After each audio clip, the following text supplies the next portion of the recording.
Welcome friends. Tintern Abbey কবিতাটার আমি information দিচ্ছি, এগুলো এমসিকিউ হিসেবে কাজে লাগবে। কোনো অপশন দিচ্ছি না, ডিরেক্ট অপশনটা আমি উত্তর হিসেবে দিয়ে দিচ্ছি, তাতে সময় বেঁচে যাবে। টিনটন অ্যাবের এমসিকিউ নিয়ে সেকেন্ড ভিডিও। তো 35 থেকে আজকে শুরু করছি। পোয়েট হ্যাড গান or visited the place first time in. কবি এই টিনটন নামক যে জায়গাটা প্রথমবার ভিজিট করেছিলেন কত সালে, কখন? উত্তর হবে 1793 সালে। 36. ওয়ার্ডসওয়ার্থের রিয়েলাইজেশন অফ গড ইজ। কবির গড সম্পর্কে যে অনুভূতি, সেই অনুভূতিটা হচ্ছে ইন নেচার, মানে প্রকৃতির মধ্যে তিনি গডের অস্তিত্ব খুঁজে পেয়েছেন। Poet God sensuous delight in nature and it is. কবি প্রকৃতির মধ্যে সেনজুয়াস ডিলাইট খুঁজে পেয়েছেন, আনন্দ খুঁজে পেয়েছেন, এবং এটা হলো, উত্তর হবে all in all to him. প্রকৃতি তার কাছে সবকিছু। The solitary place reminds the poet of. এই জায়গাটার যে নিঃসঙ্গতা, নির্জনতা, সেটা কবিকে কি মনে করিয়ে দিচ্ছে? উত্তর হবে vagrant dwellers and hermit's cave. 39. The poet then begins to address the moon in his reverie and to ask the nature. কবি প্রকৃতিকে প্রশ্ন করছেন, কি কি চাইছেন, কি কি বলছেন প্রকৃতিকে? উত্তর হবে to bestow his sister with their blessings. প্রকৃতির কাছে তিনি বলছেন বা চাইছেন যে প্রকৃতি তার বোনকে আশীর্বাদ দিয়ে ধন্য করুক। Number 40. Late the moon shine on her solitary walk and. এই কবিতায় হার বলতে বোঝানো হয়েছে ডরোথি ওয়ার্ডসওয়ার্থকে। তারপরের কথা হবে let the moon shine on her solitary walk and. তারপরের কথা হবে let the mountain winds blow their breeze on her. 41. How does the speaker think his sister will feel about this experience? কবি ভেবেছেন যে তার বোন এই প্রকৃতির এক্সপিরিয়েন্সটা বুঝতে পারবে, অনুভব করতে পারবে। সেই অনুভবটা কেমন হবে? তার বোনের কাছে প্রকৃতির এই অনুভবটা কেমন হবে? উত্তর হবে অ্যাজ এ হিয়ালিং মেমোরি। প্রকৃতির এক্সপিরিয়েন্স তার বোনের কাছে ধরা দেবে হিয়ালিং মেমোরি হিসেবে, উপশমকারী মেমোরি হিসেবে। 42. How has the speaker changed in the last 5 years? গত 5 বছরে, মানে সে রিভিজিটিং করছে 5 বছরে পরে, তো জায়গাটাতে 5 বছর পরে যাচ্ছেন। কবি বুঝতে পাচ্ছেন যে কবির মধ্যে একটা চেঞ্জ এসেছে। সেই 5 বছরে যে চেঞ্জ এসেছে, সেই চেঞ্জটা কেমন? উত্তর হবে কবি বুঝতে পাচ্ছেন he has lost his youthful enthusiasm. 43. Poem tells about Wordsworth's visit back to the Oye River Valley 5 years after having been there in 1793 when he was. কবি বুঝতে পাচ্ছেন সে 5 বছর পরে এই জায়গাটাতে আবার ভ্রমণ করতে এসেছেন। তিনি প্রথমে এই জায়গাটাতে এসেছিলেন 1793 সালে, আর সেই 1793 সালে তার বয়স ছিল 18 বছর। এখন তার বয়স হচ্ছে 5 বছর পরে 23 বছর। What is an abbey? Abbey বলতে কি বোঝায়? উত্তর হবে a monastery or nunnery of a church. 45. How did the speaker see nature as a boy? একজন বালক হিসেবে কবি প্রকৃতিকে কেমন ভাবে দেখেছিলেন?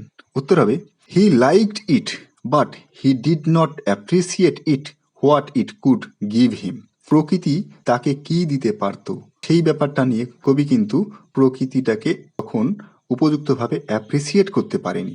সেই তিনি যখন বয় ছিলেন, বালক ছিলেন, তখন সে প্রকৃতিকে পছন্দ করতো, কিন্তু এটাকে সঠিকভাবে মূল্যায়ন করতে পারেনি।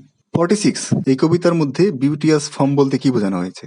উত্তর হবে beautiful summer landscape of the Wye valley. Wye ভ্যালির যে সামার টাইমের ভূমির উপর যে সৌন্দর্য, সেটাকে কবি বলেছেন beauteous form. 47. What are some synonyms Wordsworth uses for nature? নেচারের জন্য কতগুলো সিনোনিম কবি এই কবিতাতে ইউজ করেছেন, সেগুলো কি? প্রথমে হচ্ছে অ্যাঙ্কর অফ পিওরেস্ট থটস, তারপর দ্য নার্স, তারপর দ্য গাইড, তারপর the guardian of his heart, তারপরে হবে soul to his moral being.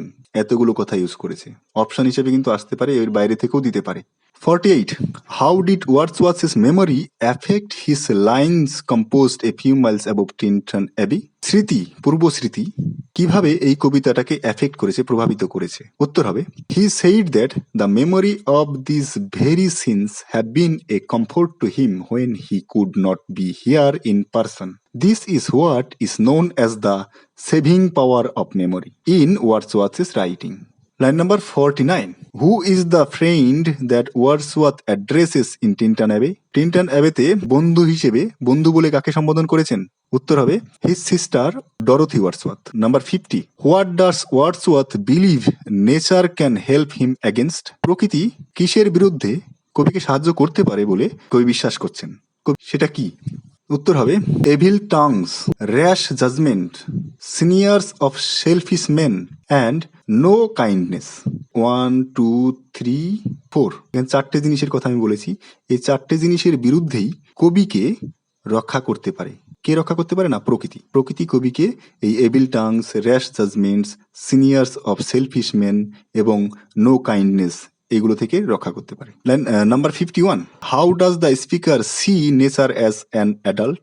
কবি যখন অ্যাডাল্ট হয়ে গেছেন, ম্যাচিউর হয়ে গেছেন, তখন প্রকৃতিকে কিভাবে দেখেছেন? কোন দৃষ্টিকোণ থেকে কবি দেখেছেন, কি হিসেবে দেখেছেন? উত্তর হবে he uses it, means he uses the nature as his refuge and peace. প্রকৃতির মধ্যে তিনি আশ্রয় খুঁজে পেয়েছেন এবং পিস, শান্তি খুঁজে পেয়েছেন।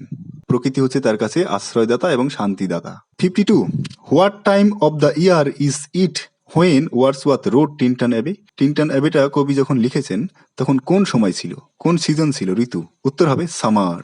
Number 53, why did Wordsworth say he appreciate being on the bank of the Wye river again? এই ওয়াই নদীর পাশে পুনরায় আবার এসে কবি মুগ্ধ হচ্ছেন এবং প্রশংসা করছেন তার চারপাশের প্রকৃতিকে। কবি কেন এটা বলেছেন যে নদীর পাশে এসে আবার মুগ্ধ হলাম?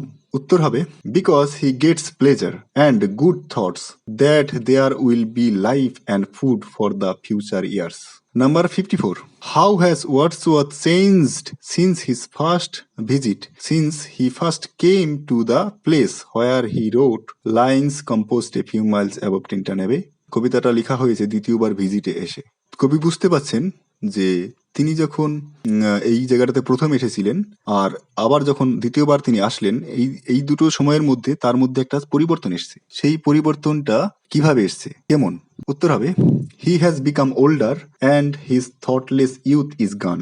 হি no longer bounces over the hills like a deer. He is sad about the aging of mankind, but he finds pleasure in the nature.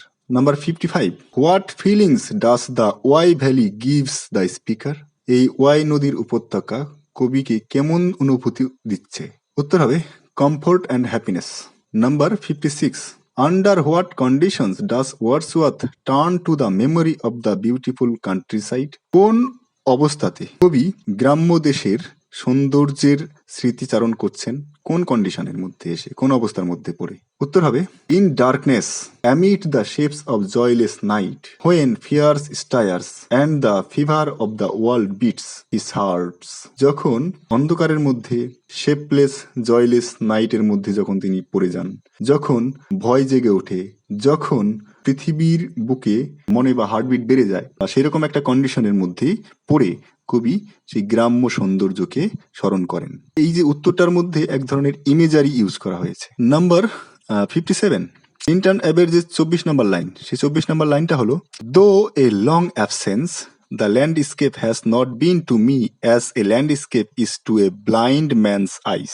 What does this mean? এই 24 নম্বর লাইনটার মানেটা কি? উত্তর হবে he has not forgotten how it appears to be and he knows what it looks like. Number 58, how has the speaker changed in the last 5 years? এই গত 5 বছরে কবি কেমন পরিবর্তন হয়েছেন? উত্তর হবে he has lost his youthful enthusiasm, ভিগার and courage. তো এটা সেকেন্ড ভিডিও হলো এবং 3 নম্বর ভিডিওতে আমি আরো এমসিকিউ টাইপের ইনফরমেশন বা কোশ্চেন আনসার দেব। এই ভিডিওর শেষে এন্ড স্ক্রিনে 3rd নম্বর ভিডিওটা আসবে, সেটা ক্লিক করে 3rd নম্বর ভিডিওটা আপনারা দেখতে পাবেন। ধন্যবাদ।